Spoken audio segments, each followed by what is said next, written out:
Hello, everyone, and welcome back to episode of the month. This is the show where at the end of every month, or the beginning of every month, depending on when this video comes out, I look at the episode of that month that I think stood the test of time and was something really impressive. It's a simple show, but we have a lot of fun here. This time around, we are delving into the realm of HBO. It's not something I've done a lot on HBO Max, kind of, because Hacks was great, but this is HBO.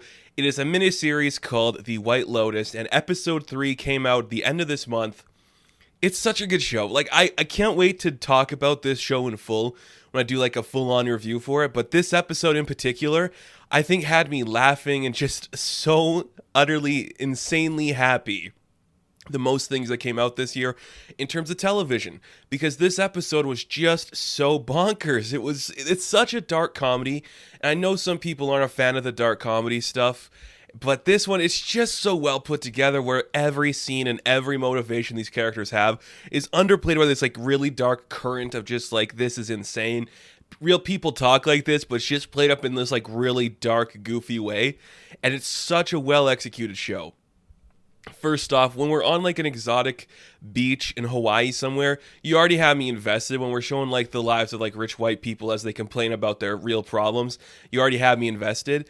But there's 3 things in particular with this episode that just made me laugh out loud and made me so impressed. The first one, of course, was Jennifer Coolidge, because this woman is phenomenal in everything she does. She is literally one of the most talented class acts you are ever going to see. She knows exactly the kind of roles that work for her, and she makes it work every time. And in this show, she is playing this older woman who's alone on this vacation. She wants to spread her mother's ashes in the ocean, but she's still so like weird about every action she takes, but it's so believably Jennifer Coolidge that you just love seeing her in every motivation, in every scene. She just makes it work completely and does some of the best physical comedy ever, just like her, so like, oh yeah, of course, that kind of stuff.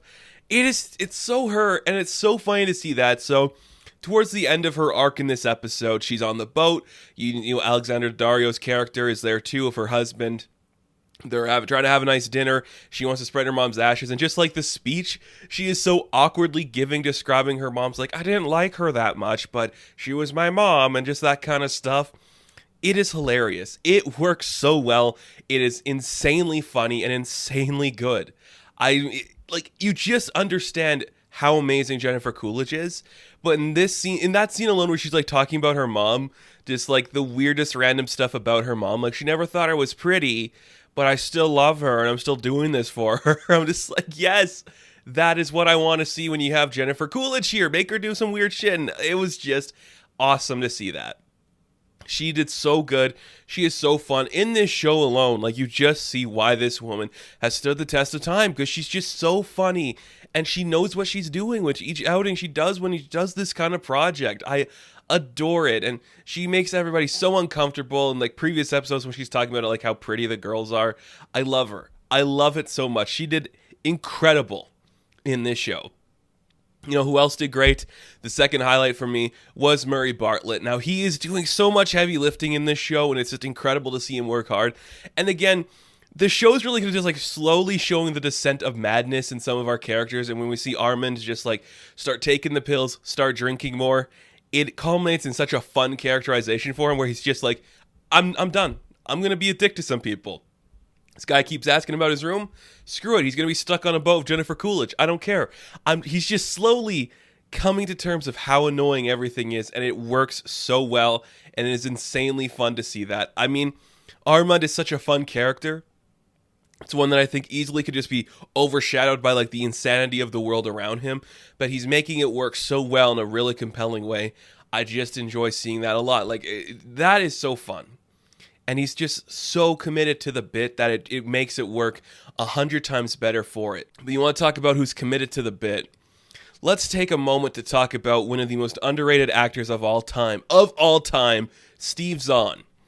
Literally, I could watch this guy do anything, because I think he is one of the most talented, funny. He's got such good facial expressions. Like, he knows the roles that work for him. He knows he can't be like the serious actor. He's the sidekick. He's the older dad. But he knows how to make it work.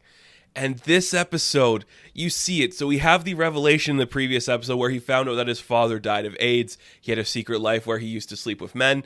And the quiet revelations of him processing this. So like earlier on in the episode, when his family's telling him like, your dad could have been like a power body. Grandpa probably just like liked it in the ass. He maybe just didn't get it from grandma with a dildo. I'm just like, yes, that is funny. Just this like slow, just like, what the are you talking? It's great. And then as the episode progresses, where he's like taking the scuba lessons, just like, nope, this isn't what I need. It's so funny. He is so good. And his descent into madness when he's talking to Alexandra Daddario's character, and she's like, how do you guys keep the spark alive? And he's like, we don't have the spark. The spark died a long time ago. We love each other, but it's more like complicity than real love. And I'm just, that is so funny because he delivers it so perfectly. And when he's talking to his son after that, it's like, man, we're just monkeys, just going about our day, just going about our lives, just as these animals with no real tendencies and emotions towards anything. We're just creatures, man, just swimming along, just doing nothing. And everyone around him that meets this guy slowly sees the just insanity that is ensuing from his personality and his person.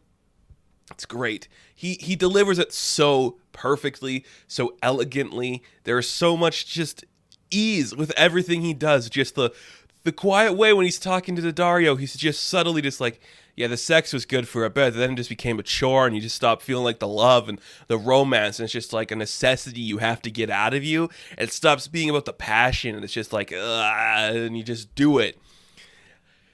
I can't get enough of this guy. If somebody put Steve Zahn in everything, please, because he's so talented and he's so funny and he's so worthy of more. And this really proves what he can do. There's a lot of individual moments in this show too of some great stuff. I love the end when Steve Zahn's trying to like get out with his wife doing like the chest beatings. That is hilarious.